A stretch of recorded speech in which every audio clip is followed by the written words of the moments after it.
Hey Rick, here are the carburetors that you sent me. I've been meaning to get you a video sooner than this, but life gets in the way sometimes.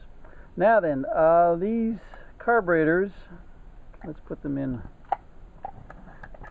order here. These carburetors have had a long life and are pretty well used up. First thing I notice is we got this screw is completely out, which means that this barrel won't even open all the way. This is supposed to be screwed down in. It won't even screw in, it hangs up. That's supposed to be screwed in and contact that pin so that when the first barrel, when both barrels are open,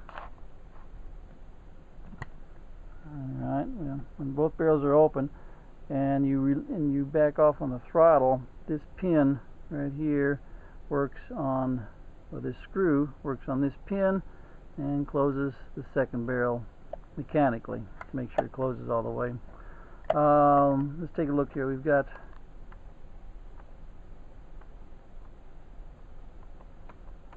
huge amount of wear.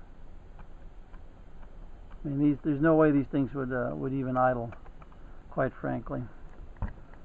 You can see on this carburetor how the pin is, that screw rather, is in its proper place and about to impinge on the pin. And the way you can check this is you have your butterfly all the way closed.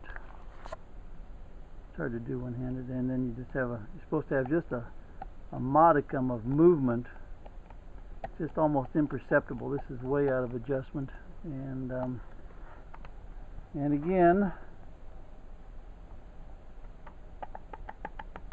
so much play, these aren't going to work. Another thing I noticed is the auxiliary pump adjusting rod.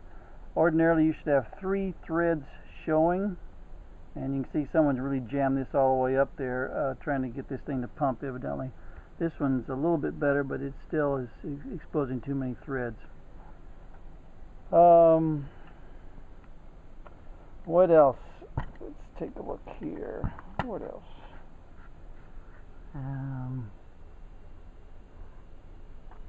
Besides the obvious wear, well, we've got incorrect screw, jam screw right here. Somebody's been in here and screwed something in there that shouldn't go in there. This is what the screw would look like.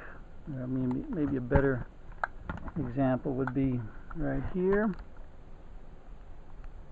compared to right here. Now then, what else was I going to mention? Again, back to the slop. There's no way these things will run, or that it's worth dealing with at this point. Let's see. Also, I mentioned too the pre-atomizers were loose. Well, I mean, this is just beyond loose. I mean, this is totally non-functioning. These carburetors would not have functioned. This one's loose. This is the only tight one.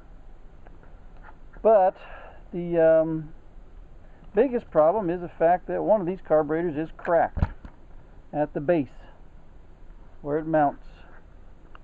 And right there, let's see if I can get that on where you can see that on camera. This is the crack right across here.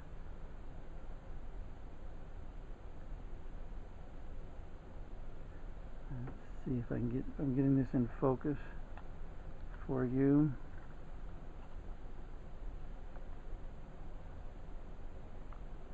All right.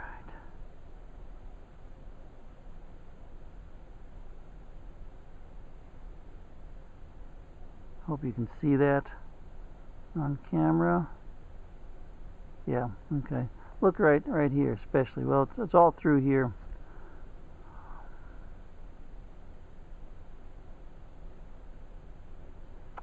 Okay. It's cracked. That can be welded, but then it's going to distort the base here and the ability to have this butterfly close properly. So I'm not saying this is a junk carburetor, I'm just saying it's one that I'm not going to mount on my test engine for fear of cracking this the rest of the way, and for the fact that it's not a stable thing to mount to the engine. Yeah, you can see the crack even better right there. Okay. Now then, these are not even carburetors from the same era. Solex, French company, realized that they had screwed up dramatically with this sharp edge right here and all this weight being carried on this flange, and you get your sharp edge right here, which is a stress point. And what did they do? They redesigned the carburetors so that this is not quite as sharp as an edge, but they've also got this very large boss right here, this big plug, which is helping to stabilize and add bulk to the carburetor. Notice the difference? Nothing in here, just round, and this is very thin right through here, very thin. Now they got this huge amount of material that's reinforcing the carburetor. These carburetors are from different eras. This is an early carburetor. This is the latest version. Not the super latest, because the latest, you notice the thickness right across here relative to the inlet.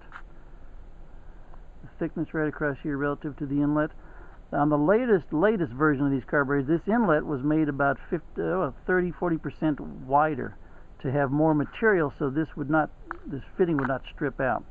So this is I would say this would be the second from the end of production in terms of design changes. This carburetor. So these were put on in different eras, different times. Let's see if we got a serial number here just for fun.